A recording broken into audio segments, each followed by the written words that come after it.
let me first say that I think the expectations placed on the movie played a big role in some of the backlash. I think that there was this constant hyping up of like, oh my god, this is gonna be our like Black Panther. Oh, this is like Selma. And a lot of Asian people were like hyping this up, like this was gonna be the big like this grand civil rights Asian American moment, and I was just dying because I'm like, it's not really. It's not our Wakanda. It's our Hitch. That Will Smith movie. That was a cool rom-com. It's our You've Got Mail. That's a classic. This will go down as a classic. But in terms of like,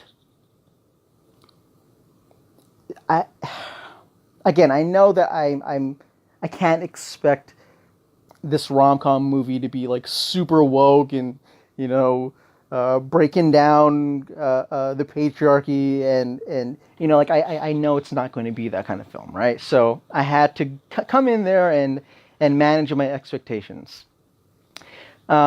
And as a movie, as just a romantic comedy, I think it was a lot of fun. I think it was a lot of fun. Like, I went to the movie and I had a blast. There weren't any scenes that were like boring. There wasn't anything like egregiously terrible that I was like, oh my god, I can't believe they did that. It was just a fun time, like good music, a lot of high energy, great outfits. You can tell that the production value was just like, you could feel the richness. Like, I was like, wow, like they're so snobby. Like, I don't like any of them, but I had a good time. I had a really good time watching it. But on that topical note, I would say that it's like a 9 out of 10, all right? But that is my very, very, very topical opinion of Crazy Rich Asians as a romantic comedy. Now, as a film, just in general, and comparing it to other films, I don't really think it was as great, to be honest. And I have a couple reasons and a couple of things, so I'll sort of walk through them, okay? And for me, it's just like, I'm really picky about plot lines and certain things within the writing that do and don't make sense. All right, so first off, the movie starts off and, you have Rachel Constance Wu, who is this professor of game theory, right? Honestly, I wish I knew about game theory. It sounds really, really cool. And if I'm not mistaken, it's something like, a study of like how to produce the best outcome out of any particular situation, like seeing different situations, social situations, as like games, and there are ways to win and there are ways to lose, and I think that's sort of basically the gist of it, right? And so the main character, Rachel, she's smart. She's a professor at like NYU or whatever, and like she's a smart, wealthy person, and she's dating this guy, Nick Young, this Asian dude. Hey, I'm gonna say this dude. He's handsome, man. He's a handsome guy. I'm proud that they got him. He seems like a nice dude. I know in person. I have people who have met him, and they say that Henry Golding is a charming man. And I have nothing bad to say about him. He's starring in another movie, so it looks like his star is sort of lifting off, and I'm glad. His acting was interesting. I guess I'm not used to Asian dudes in like British accents. It's just, you know what I mean? Like I'm still. I grew up with the William Hung stereotypes. So I'm still salty from that shit. And so like that was the identity that I was brought up with. So to see that jump from like how Asian men were represented to Henry Golding, that's a big leap. Like it was just so surreal because seeing just this Asian male character just not once being disrespected or there being some jab about him, his dick or his manhood or whatever. Like I'm so used to, and I'm sure that all people of color kind of go through this, where you're so used to watching TV and movies just waiting to cancel it because you know that some joke is gonna come up. You know that some racist thing is gonna come up, and you're just like, oh my god, like just get it over with, right?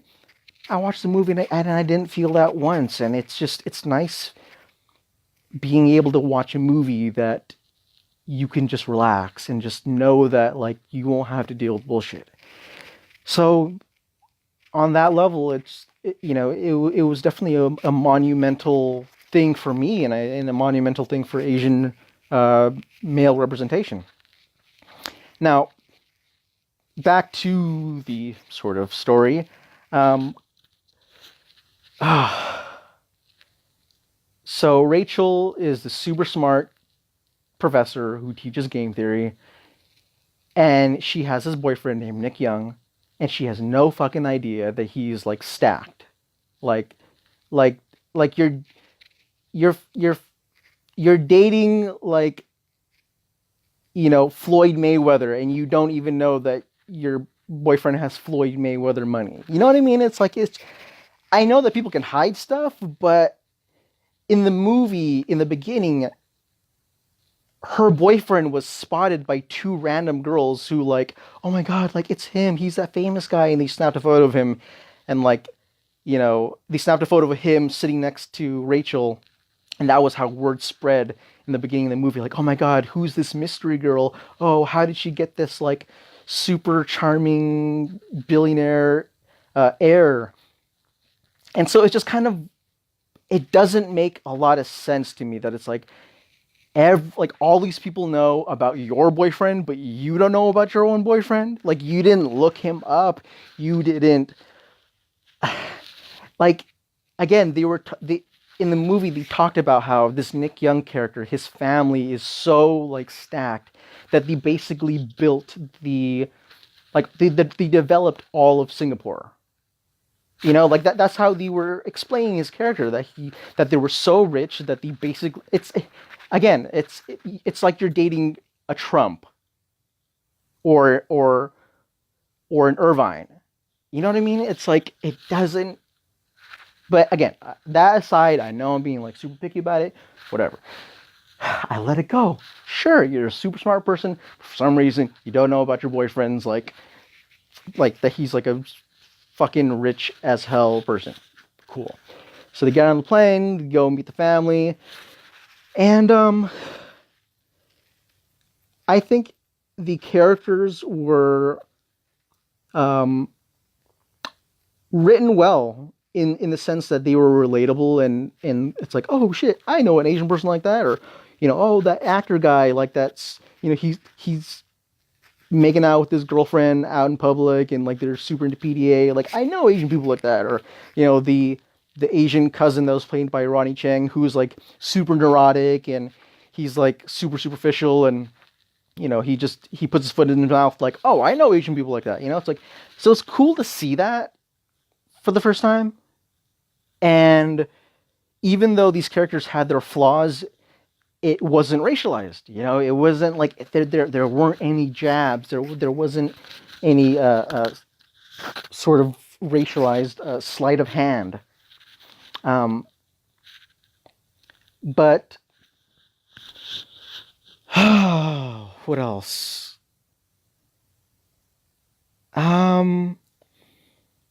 Oh, okay. So let's talk about Aquafina's character. Oh man. Whew. So Aquafina.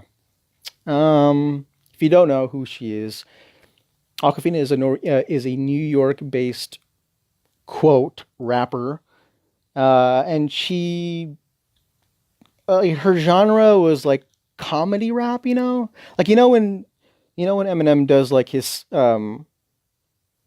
Slim Shady bit, like where he's more into comedic and just like joking around kind of stuff. Like she did a lot of that, and and sort of the general conversation about Aquafina and her the problem that people have with her is that people say that she is appropriating a black accent uh, with rap because they say that like okay the way that she raps, her voice, her real life speaking voice isn't like that, and so she's essentially throwing on a character when she's doing that performance, and that character is a caricature of like the way the black people talk. Like that's again, I'm not saying I stand anywhere because for me, as an Asian person, it's like it's really not my place to say, because I feel like the only people who can really say whether or not Aquafina is definitively in the right or wrong are black people. And so for me, I'm just trying to see where everyone feels about it. But yeah, so the issue with Aquafina in the movie was that she was the sassy quote urban friend. She had all this like she spoke with sort of her a New York accent. And again, another layer to the complexity of this issue is some people are like, okay, well, she's trying to speak like a black person, but then other people are saying, oh, well, no, that's just how people speak in Queens. And so then you go into, well, isn't the way that people speak in Queens influenced by black people? So it's like it's a really complicated discussion. And again, as an Asian person, I don't have any authority to really like make any judgments on this, nor do I even know enough about it. So it would be an uneducated opinion. Um, but yeah, that's sort of the general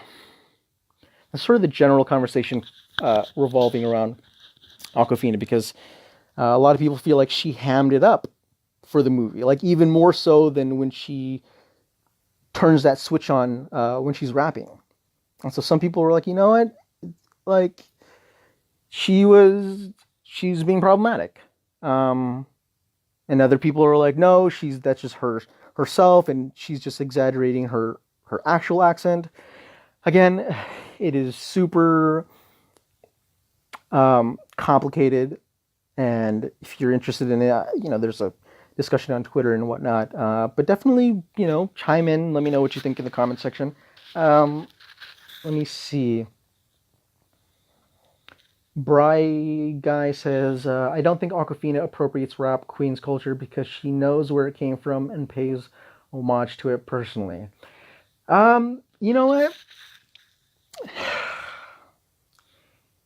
Here's the thing that's kind of tricky about that. When people say, "Oh, well, this person doesn't appropriate because you give credit," that's always going to be a super subjective thing because how much is enough credit? It's kind of like the Bruno Mars discussion. Like, people are saying, "Oh, Bruno Mars appropriates," and other people are like, "No, well, he gives credit to black people," and then some people are like, "No, well, he doesn't give enough credit." So it's like, again, you can argue from all sides. You can argue from the perspective that Aquafina is properly paying homage, and you can come from the perspective that she's not. Um, Paul hits in, can I find this podcast on iTunes? No, I'm not on iTunes yet. Honestly, I'm just trying to like get this thing running and just being a little more consistent about it. But again, if you're all interested, let me know. Again, I want to try to do this more often, and I'll try to put it on iTunes. All right. Is it? Oh gosh, is it Tui? I'm sorry again if I butchered your name. I feel like generally when you convert a book into a 90-minute film, you're forced to rush things, and unfortunately will end up betraying many aspects of the book. I try not to bash it too much because it's understandable. Yeah, and I understand that, like, you know, taking hundreds of pages worth of content and reducing it into like a thin, little uh, size script, you're going to leave out a lot of details, and a lot of those details are probably integral to the actual narrative. Um, so I get that. I get that. But at the same time, I still think that the things that I'm being picky about, like, again, I still think it could have been. I still think it could have been cleaned up. Like even if it was. See, and this is even hard because I was trying to suggest, like, okay, well, maybe like there could have been scenes where she was like getting little hints that he was potentially rich, but then again, it's like, well, then you're making the movie longer, so I know, like, it is really tricky. Um, but again, these are just particular things that I found kind of weird, and another, okay, oh my god, this other little annoying little logical shit. So there's this character, right? Her name is Astrid. She's a very poised, and one review compared her to Audrey Hepburn, and she's very much like that character, like, of a tall and skinny, perfectly postured Asian lady. She talks like this with an accent. I don't even know where her accent's from. Like, damn, like, where are all these like Asian people with all these cool ass accents? Anyways, but so she's this really just like a great, nice character, right? There's really nothing that you dislike about her. And she has this boy toy, this like man meat. I say that because in the movie, man, like, and I don't have a problem with it. Like, they were just like, they really like they were zooming in on this fool's, like, not even the abs, it was the ab. It was like it was the vein on the ab, and then these slowly zoomed out. And I was like, you know what? As an Asian guy, I'm okay with this. I'm okay with this representation. This is good representation. And and he was this sort of, I don't know, like, they portrayed him like he was just like this really ungrateful guy, right? And I understand that that was his character, but I also felt like so many of the characters on Crazy Rich Asians were just so two-dimensional, you know? Like like Nick, there was no character arc. He was just a really nice, lovable guy through and through and through. He didn't, he really didn't do much to make you like dislike him or like make you kind of question or anything. And I'm not trying to say like, I wanted him to be like low key an asshole, but I want there to be some sort of depth and something like, again, I'm glad that they represented an Asian guy positively, but at the same time, I'm like, shit, that, yeah, he's nice, but he's fucking boring. And Rachel, like, I guess her arc was okay, and the rest of the characters, like, they just didn't. It didn't feel like they felt kind of cardboard. You know what I mean? Like, oh, I get your character. You were the very loud and obnoxious cousin. Oh, and you're the this lady, blah blah blah, and that was it. You know, it was very kind of Disney. Um, and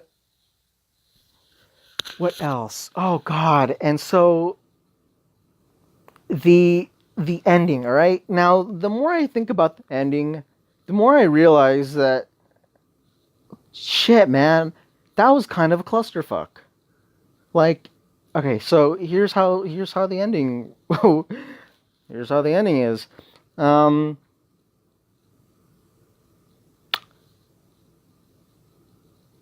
the main character, Rachel, is having an issue with Nick's mom, because Nick's mom's like super controlling. She has like, she's super defensive about the family, and she's like snooping around and shit.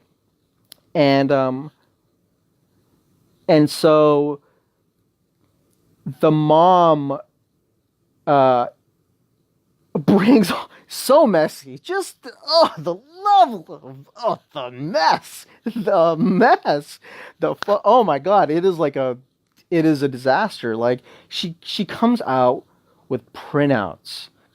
She hired a private investigator to look up Rachel's parents, and she was basically like, "Oh, your dad cheated on your mom," blah, blah. And I was like, "Ooh, this is just, oh my god, this is this is Maury. This is Maury. We are watching Crazy Rich Maury." and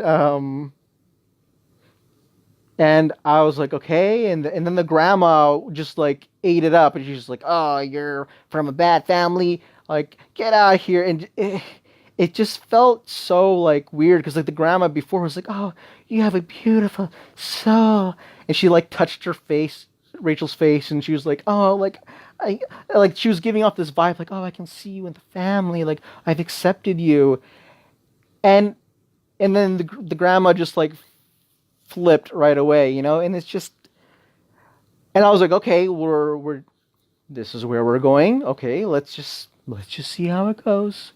Let's just see how it goes. Rachel storms off crying. She like sleeps in her friend's room for like 2 days, and then she decides to take a plane. And then when she takes a plane, Mr.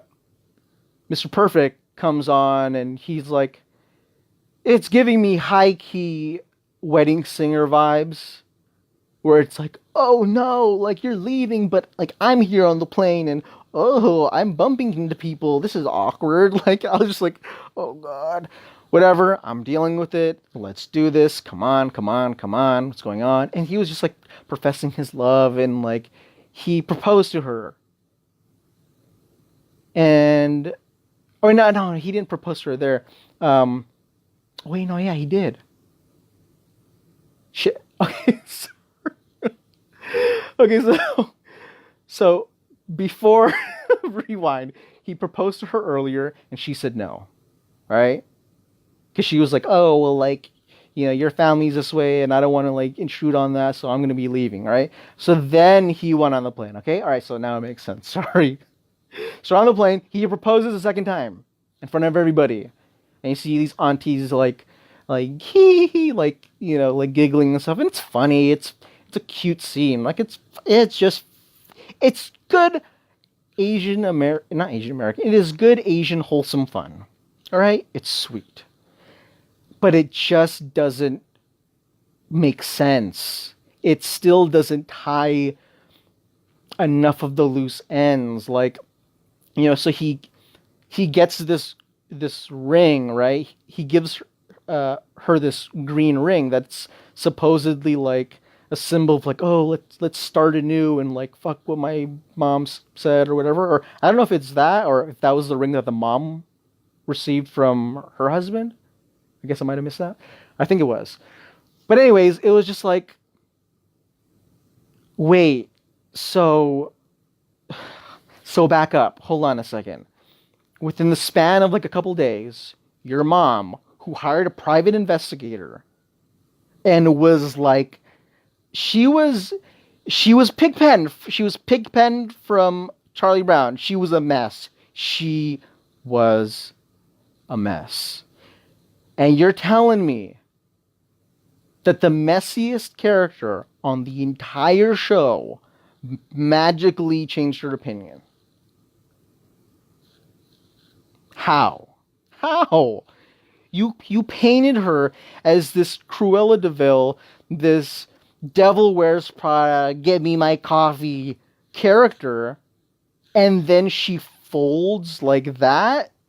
Like there was a moment where like Rachel like kind of like, oh, like, I'm leaving you guys, but I just want you to know that like I could have had him. Like she had this moment where they're playing mahjong, and she kind of like did this thing, but it's just like I just didn't feel like enough had happened to warrant that much of a flip. You know what I mean? Like when you've established a character to be this badass person who like is like petty and messy and like is going to be on the Real Housewives of like Singapore, like dude, like then that she needs to be, again, I know it needs to be a happy ending, no pun intended. I know it needs to be a good time, but it felt, you could feel that it was rushed, and I think the editing and the great music and the soundtrack, it really covered some of those plot holes, so you kind of just didn't notice it, and you're just like, oh, whatever. I mean, fucking Harry Shum Jr., damn, that fool's like good looking. I don't care what logic, plot, who gives a fuck about that?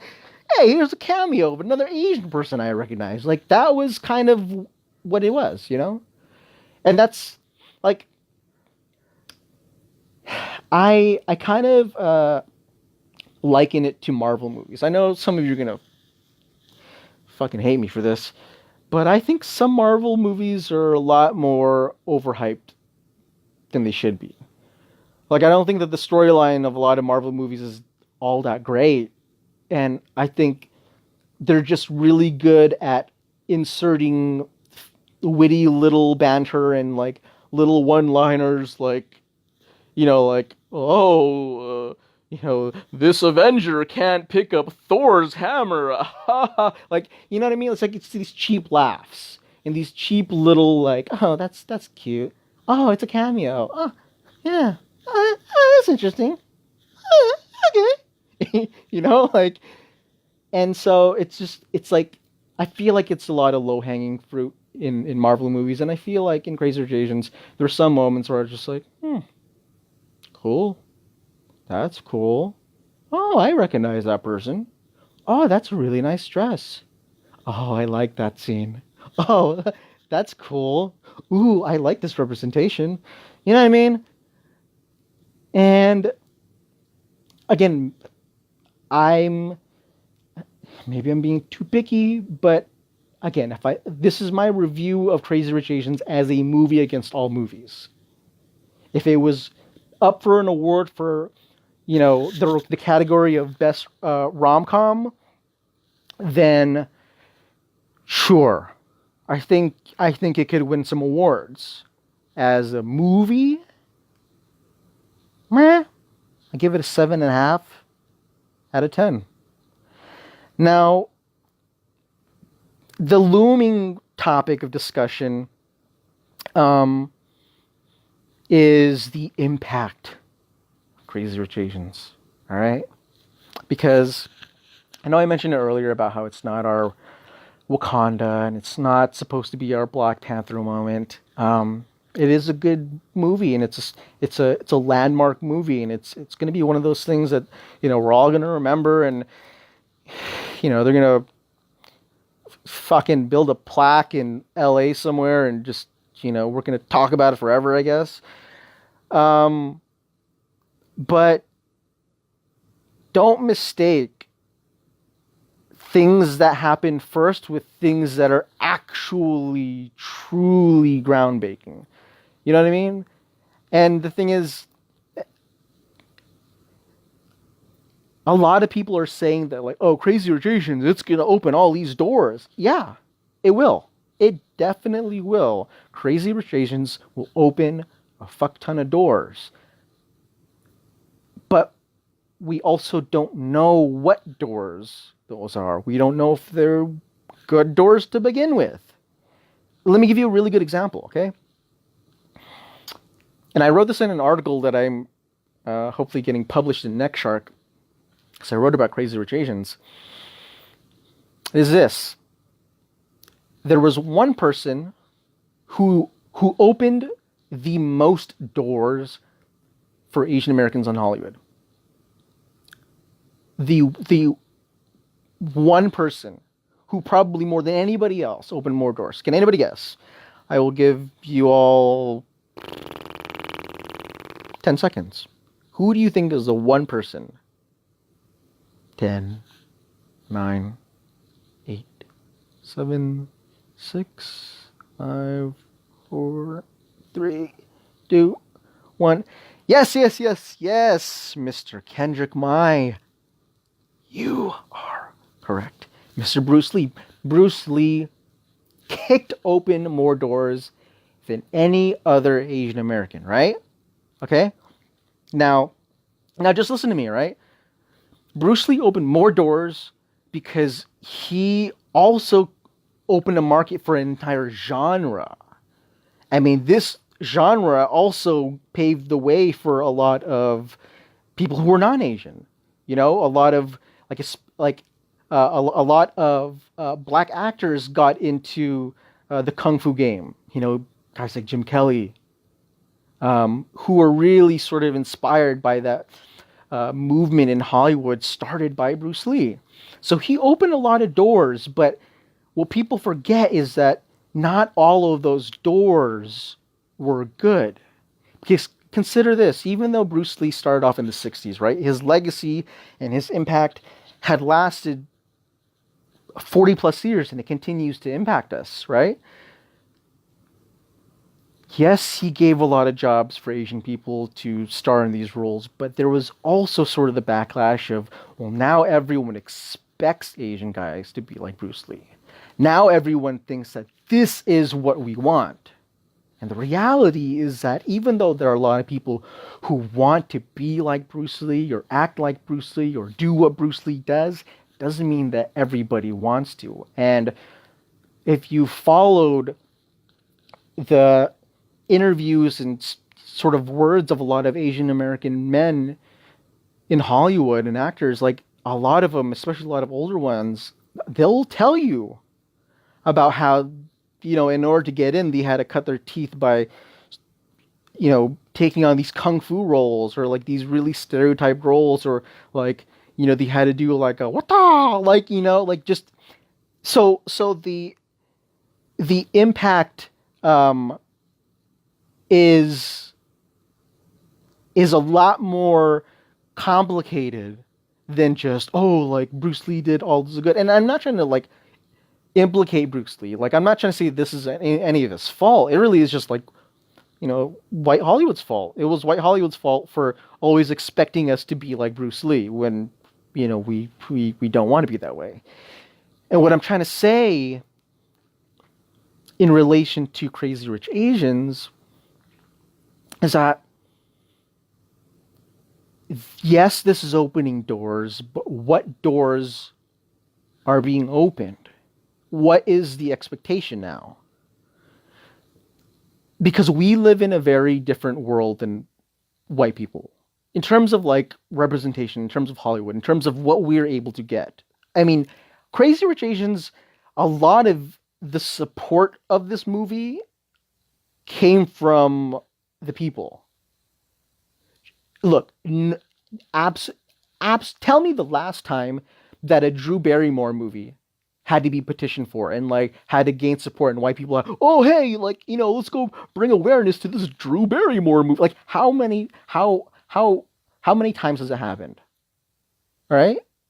But every time it happens with people of color, you know, we know that it's sort of a like, oh, like we need to be the marketers. We need to get the word out. We need to hype this up. You know? And it's hard because I think that we definitely put a lot of pressure on this movie. And I don't know how Hollywood is going to respond. And I don't know if Hollywood is going to think, oh, so Asians like this. Asians like movies about rich Asians. Because keep in mind, like there's more books. Like Crazy Rich Asians, like this is there's gonna be a second one. If you watch the ending, Harry Shum Jr. pops up in the on the end. And it's like, hey, and it's a teaser to the fact that he's gonna be in the next movie. Um, and so, sorry, my voice cracked. and, and and so I know that we're gonna be back. Okay, cool. Crazy Rich Asians 2. Cool, whatever. I'm cool with it. I'm down with it. Um,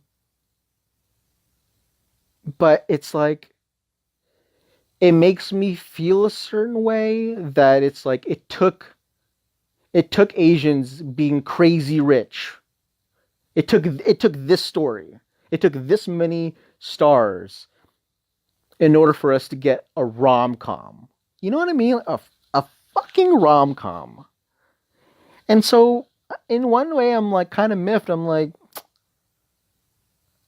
uh, damn, we should have gotten Crazy Rich Asians like a movie like this like a long time ago. Like we're kind of overdue for this. So, you know, well, I think it was a monumental movie. I don't think that it pushes the needle all that much, to be honest.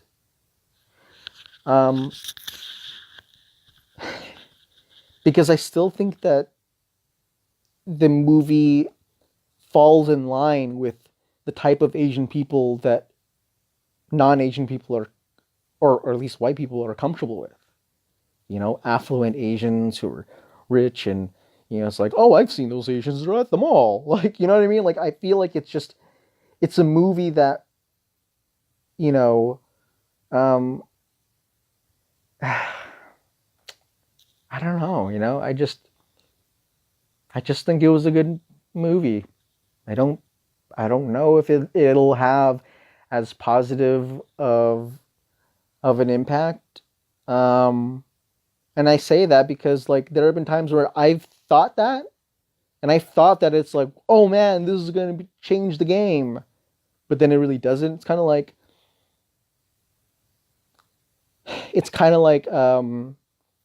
Steven Yeun in The Walking Dead.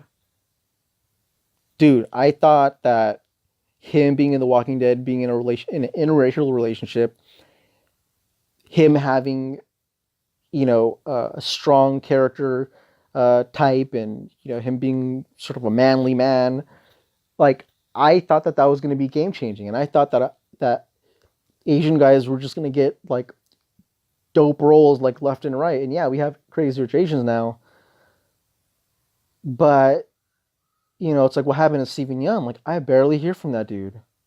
You know what I mean? Like I don't know. I don't know how many other production companies are going to want to take a risk, or if they're going to want to like I don't know where they're going to try to probe and what stories they're going to try to tell with Asian Americans. Because if it continues to be shit like this, cool, Crazy Rich Asians. Oh, let's make a movie about Asian doctors. Oh, let's make a movie about Asian real estate people. The Real Housewives of Silicon Valley featuring all Asian people. It's like it still projects at the end of the day the image that Asian people are all like these really affluent and smart and blah blah blah, and like yeah, there are Asian people like that, but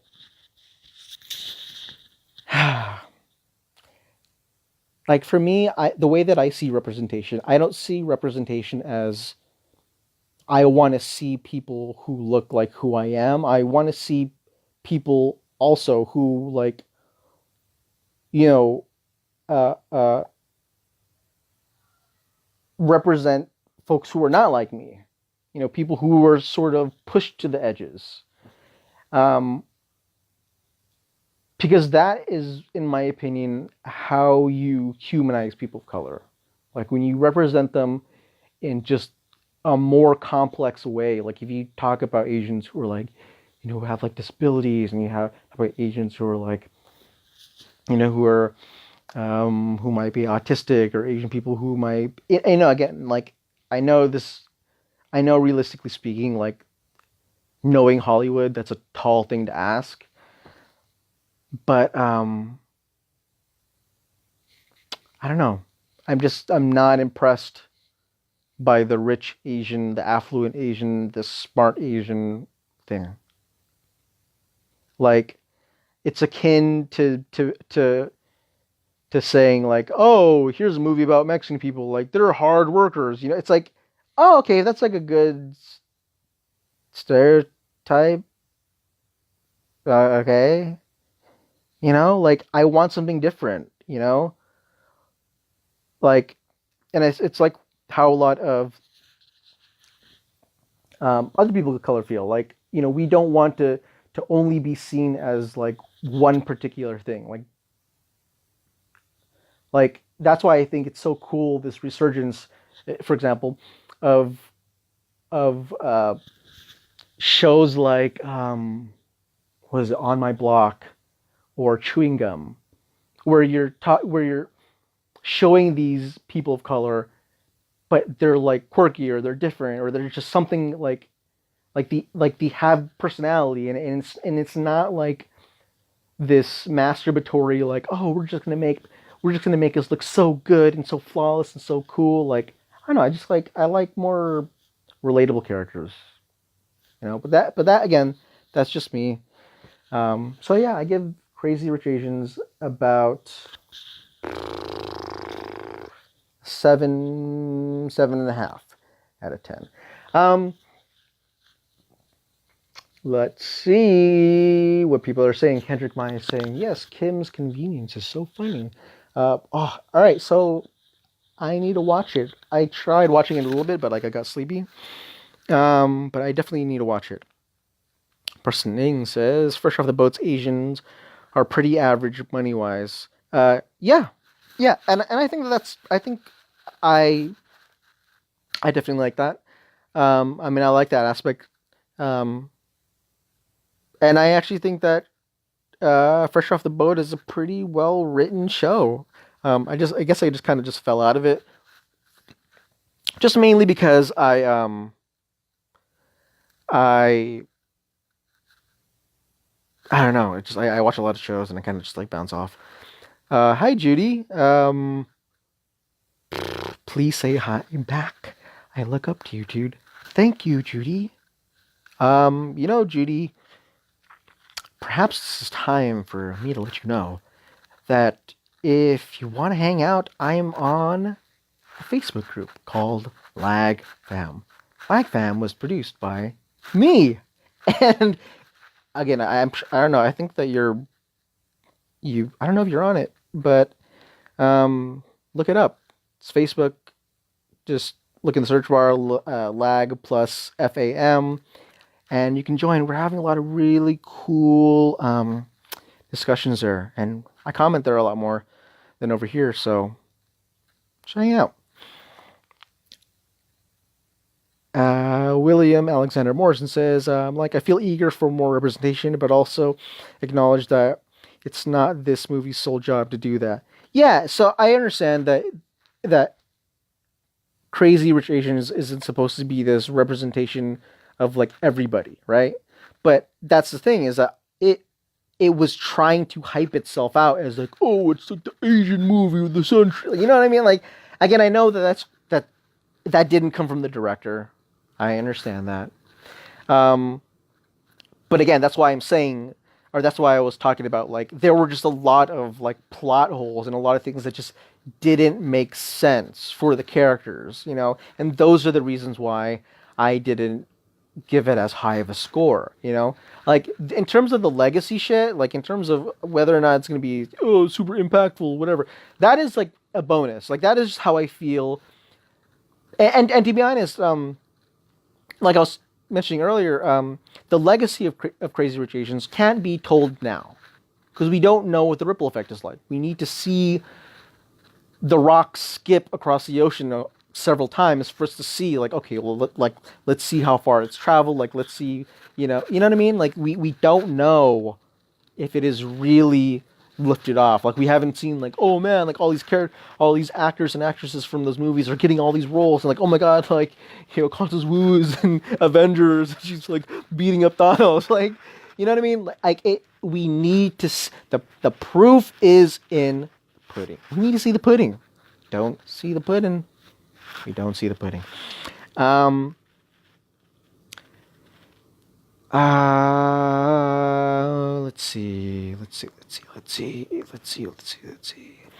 Marissa Allen. I think it's crazy that it's been so long. Like, hell, the Joy Luck Club was so long ago. Amy Tan keeps writing. They could adapt a ton of stuff by now.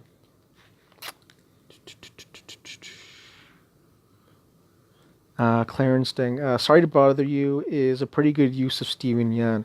Ooh, yeah, I really need to watch that movie. Stephanie Ravensway. So they didn't see Gorgeous with Jackie Chan, huh? No, unfortunately, a lot of people didn't bill Jackie Chan that way. His characters were never written that way either. Like, he was kind of just like a mercenary. He was like always the dude hired to kill, but he never like had a love interest, and like the people who would save would have love interests in other people. I don't know. It was pretty shady. It was pretty shady. Let's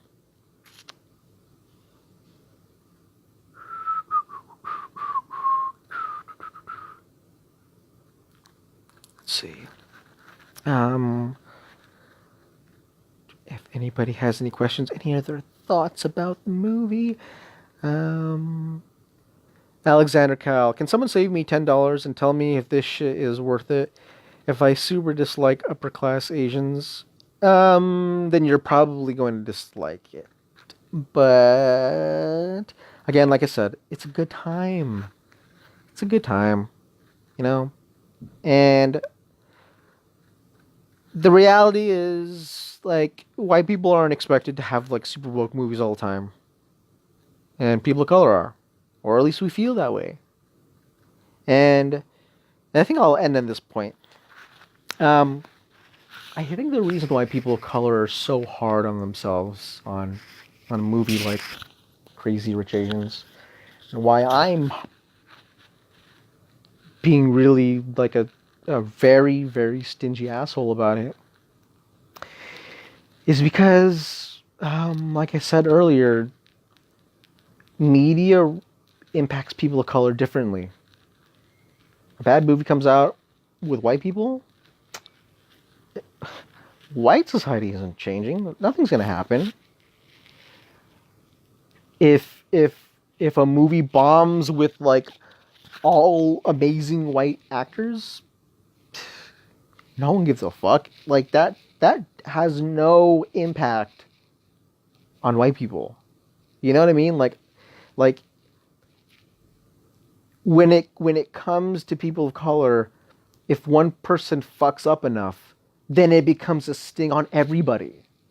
It's like, it's kind of like during the Obama years, people were like, "Oh, fucking Obama, blah blah blah blah blah," and people were just like blaming black people as an extension. Your president is doing like what? Okay.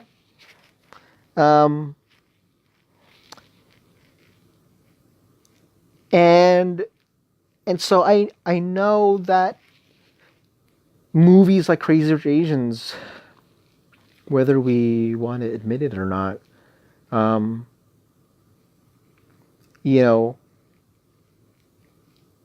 they can still have an effect on society. Like, not even just in terms of like media representation, blah blah blah, but just like how people feel about us and how people talk about us and whatever stereotypes that come with it. Because everything that you do as a person of color is like looked at under a microscope. If you do something wrong, if you do something weird, then that becomes attached to you. Like the stickiness of the failures of people of color, like it stays with you more. Like William Hung was a dude on American Idol who didn't do anything wrong, and they completely exploited this dude's reputation, and a bunch of Asian dudes like got shit for it for years. Years. I know, I lived through that shit, you know? I'm sure a lot of you lived through shit too, you know? Like one person makes a bad move in your ethnic group and then you feel it. Like people start making jokes and people start saying shit, people start bullying you. But if white people fuck up, who's like if Nicole Kidman was caught doing fucking cocaine off of El Chapo's ass, no one's gonna be going to white people wagging their finger like, "Oh, I saw what your people did." Like no one would do that, right? But a lot of people do that for people of color, you know. And so I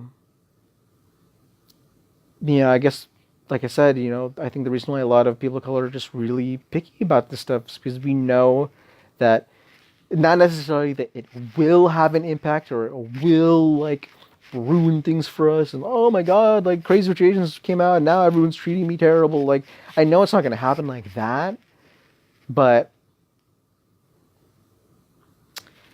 again, I don't know how the reception is going to be, and I don't know like how it's going to move the needle of progress, and I don't know if it's going to be good. I don't know if it's going to be bad. I don't know if we're going to be pigeonholed. I don't know if we're just going to start thinking that okay, well, all Asian people who deserve to be in Hollywood have to be pale, East Asian, thin, skinny, tall, whatever. You know what I mean?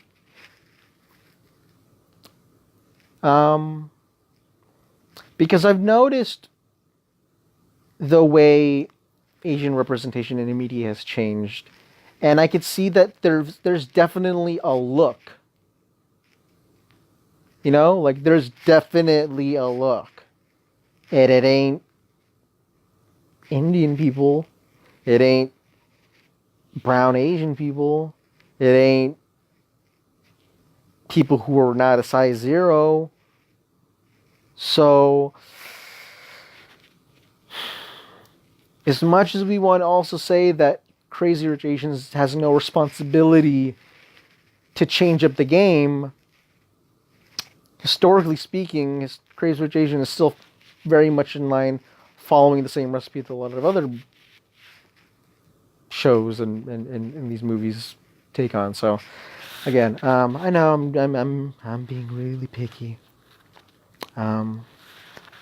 But let's go ahead and see.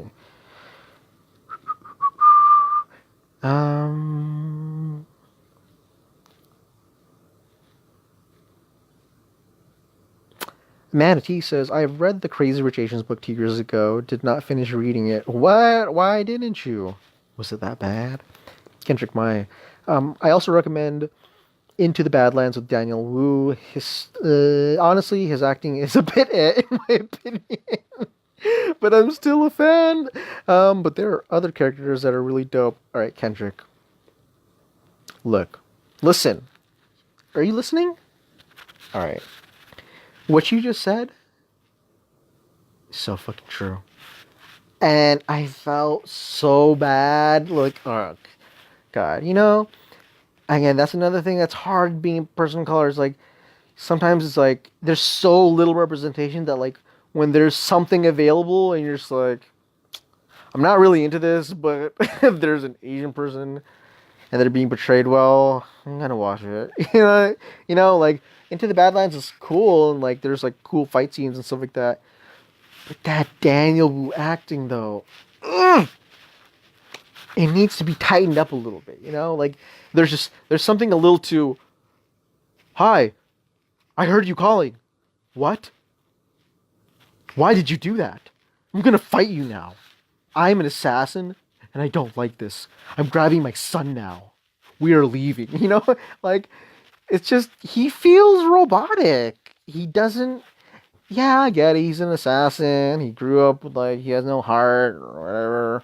Killed a lot of people, but it's like, Okay. His acting chops just haven't developed. Um, let's see. Um, Desiree Gibbs. I agree with Kendrick. I was watching it earlier today. Really great creative work too. Garrick Assad Holland. Bad movie with white people, Hollywood. Bad movies with white people. Hollywood will produce 12 more movies just like it with the same plot. Oh, hell yeah. Hell yeah. Like, it's so funny to me how white people try to be like, oh, I don't know if we should spend this money on this ethnic movie. This might be a risk. But it's like, do you not watch your own movies? Because it's a lot of your shit's like exactly the same. You know, you don't even have to tell me the name. All you have to do is tell me the name of one of these like white people rom-coms, and I already know how it goes down. I've seen it all, man. You know the oh I'm a so I'm an army guy and I'm coming back to my lover and I'm damaged and just need to help me. Like I man, their stories are so boring. That's why a lot of people like K dramas and J dramas, because that drama is just like it's like under the surface. You know what I mean? It's like it's grimy. It's interesting. White people romance movies, it just feels like privileged stuff. You know, it just feels like oh, we're both rich and oh, we have these problems and we don't know what to do about our love. It's just not interested. Mr. Preston Ing says it means a lot to see Asians on the big screen. Better Luck Tomorrow was whatever movie, but I remember being a teen and it was like, whoa, that's crazy. It was the first time I'd seen Asian teens on the big screen. Bro, Preston, I am talking to you right now. Through your soul. I'm fucking living in your soul right now. And let me tell you, Preston, um, I saw Better Luck Tomorrow as well when I was younger, and so I totally know what that's like. To see someone and it's like, whoa, they look like me. Um, but I also want to say that I don't want Asians to continue to get into this habit where they feel like they need to support something just because it's Asian. Because then what ends up happening is we start promoting shit. And at the end of the day, that will only backfire. Oh God, I'm gonna feel horrible and messy for this, but I'm gonna go there. In high school, I used to join I was really into fashion. I was really into fashion and like modeling and shit like that. And um, I I would attend the Vietnamese fashion show hosted by the Vietnamese club. And look, they were all cool people. They were all really nice people. But the shows in general, I mean, it's a high school show. They were usually shit. It was just shit, you know? And sometimes I'd be like, why did you do this? Like, I've been to, my fair share of like Asian cultural nights. And a lot of times I'm just like, oh, you, you thought that was a good idea, huh? Okay. And there's this, I feel like there's this mantra, especially you see this around like college Asians, you know, especially college Asians, where it's like Asian everything. Oh, support because it's Asian. It's just like this weird sorority fraternity mentality, where it's just so pro Asian that it has blinders on. And I felt like there was a lot of that, um, like in a lot of these Asian cultural nights, or like these clubs that would just gas up Asian people and think that everything that they were doing is fucking awesome, but it's like no, like some of it's not. Um, and for Crazy Rich Asians, again, I think that like a lot of people were just like gassing it up, and like, oh my god, just see this part, oh, blah, blah, blah, it's so great, blah blah. And I'm just like, again, I don't see it. I just don't. I don't know. But yeah, like I said, I think the best thing that we could do is be hypercritical. Now, again, I might get like accused of like not staying in my lane or anything like that. But this is genuine, honest to fucking god admiration. All right, as a community, I think that one of the reasons why black people and black artists and black culture is so successful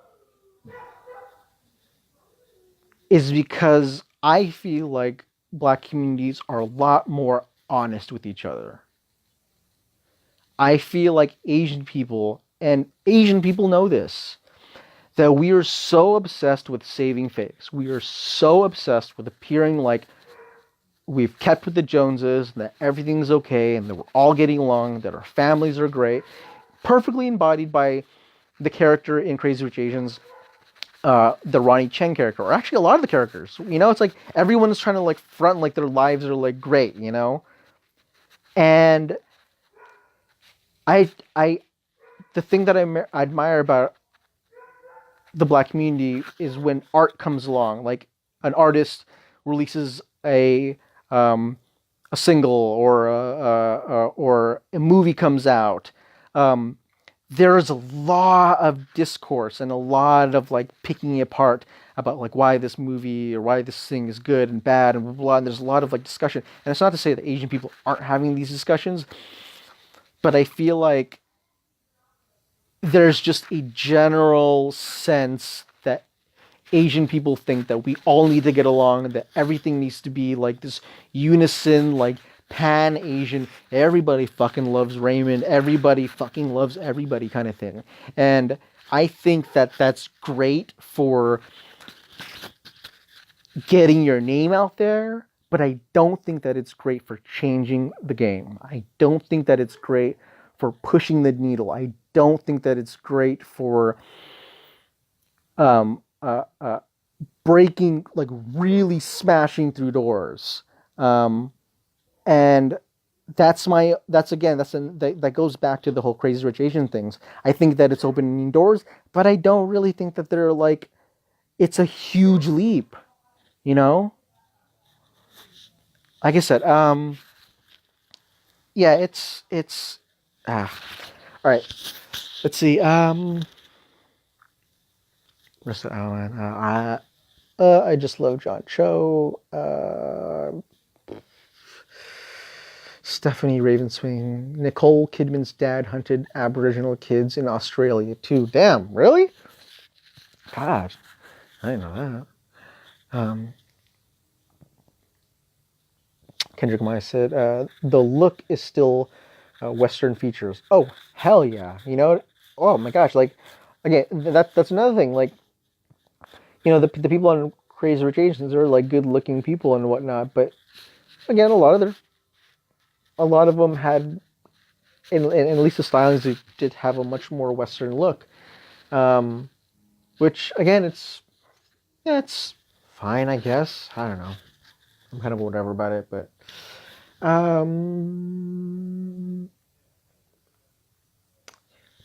Marissa Allen said, unfortunately, it got canceled, as did Selfie, which I thought was finally hitting its stride. Yeah, I feel the same way. I was watching Selfie, right? So that John show, and he was like this advertising guy, marketing guy, which I totally resonated with. I thought that was so cool. But he was also like pretty neurotic, which I guess I'm kind of like that too, so I guess pretty accurate. And he was like, the really wound up Asian guy, and the white girl, the redhead, was like the kind of loosey goosey, free spirit type, and she was supposed to break him out of his shell, and like right when he was like the shell was cracking open, right when that shell was about to crack open, um, fucking the show got canceled, and I was like, what? Like it was like Marissa said, it was hitting its stride. And then it just, I don't know, just went away.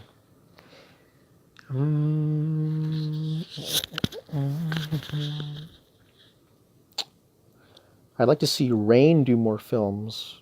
Rain, man, I don't know what happened to that guy. He just did Ninja Assassin, and he like never heard from him again. It was cool. I liked it, and I love that he was in a movie with alongside a black woman in a romantic lead. I fucking love that.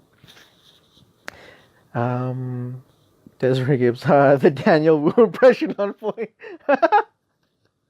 I know, right? Shit. Let's see. Marissa Allen said, I'm a horrible nostalgic millennial, and I admit to wanting a cameo from every famous Asian in Hollywood. Crazy Rich. Ming-Na, where are you at?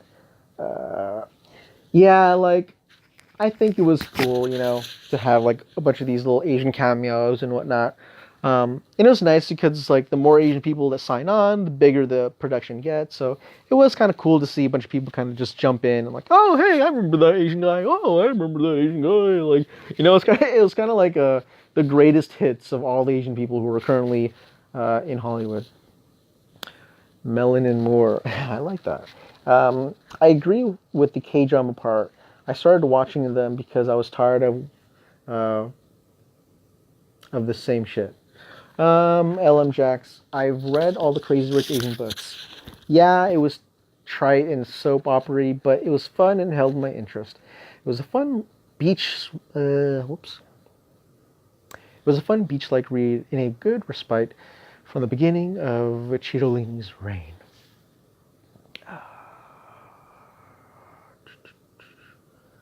Amanda T said Rain went to focus on his singing career. Really? I guess so. All right, everybody. I think that about wraps it up. If you like the podcast, please let me know. Like the video. Oh, like the video. Or you can continue the discussion. You can join my Facebook group. It's a really cool Facebook group. People, you need to join. Go to Facebook right now. After this is done, just, if you have a baby, forget the baby. If you have something on the stove, fuck the stove, fuck your house. And I don't care if you have to sleep. Just gotta go on Facebook. Go on the top corner. Put your beautiful little finger in the search bar, and you type in lag +fam. Lag fam. All right? It's easy. The group, basically the way that the group works is it's no drama. No drama. No drama because there's no politics. It is a group for people who are involved in sort of this civil rights community, SJWs or whatnot. It's like, it's a place to just chill out, you know? You don't have to talk about triggering, serious stuff. You go there and you talk about mental health. You talk about going to the gym. You talk about watching a movie. You're talking about a funny video of a racist white guy getting his ass beat down, which is beautiful. I just love it. It's a funny group, honestly. And like, we started up like a week and a half ago, and the group is like fucking amazing. It is fucking amazing. Like we started up this thing, and just the vibe is just so organic. Everyone gets it. Everyone knows the fucking rules. Because everyone in there is like, most of the people there are like people who've been on lag for a long time, and so they know what's up. They know how I roll. They know not to fuck up. No one wants to get banned from there. And so people just they come in and they're just really open to sharing. You know, they talk about their life, they talk about, you know, things that they're depressed about or abuse, or they talk about, you know, the ask for advice, or the, you know, people have opened up about family members and divorce, and just you see a lot of really beautiful people and a lot of beautiful people's stories, and you kind of just peel back this layer that I feel like has been on the SJW community for such a long time. Like, I think everybody is just so fatigued and so tired of fighting. You know, I go to boxing and, like, dude, 30 minutes of just punching a bag is exhausting, and my arms want to fall off.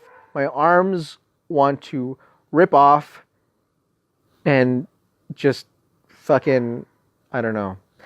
I get super tired, and that's how it's like when you're an activist. Like, you feel like you're constantly punching, you're constantly punching, and when you constantly feel like that, you just, like, you don't have any energy for anything.